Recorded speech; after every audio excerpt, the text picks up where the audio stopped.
Һорау. Тәһәҗҗүд намазын укыгас, иртәнге намазга тиклем бераз вакыт кала, дуга, зикрҙәр әйтеп утырһам дөрөҫмө? Без Аятул Курсиҙе фарыз намаҙынан һуң укыйбыҙ ҙа, шунан зикрҙәр әйтәбеҙ. Ана шул зикр тәсбихте фарыз намаҙына тиклем әйтһәм буламы дип һорағандар. Әлбиттә була. Зикрҙең бит билдәле ваҡыты юҡ. Кеше ҡасан теләй шул ваҡытта әйтә. Ә һеҙ һораған ваҡыт ул ана шул бәрәкәтле ваҡыттарҙың береһе булып һанала. Ләкин тәһәҗҗүд ҡылғандан һуң доға ҡылырға ла онотмағыҙ, сөнки хәҙистә әйтелгән, Алла Тәғәлә ошо ваҡытта кешеләрҙән һорай: «Һәл мин саилин фәуътия».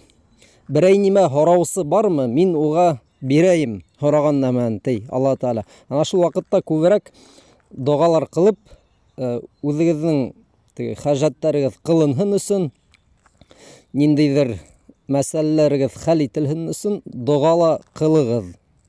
Доғанан тыш зикр әйтеп утырһа, был да бик сауаплы эш.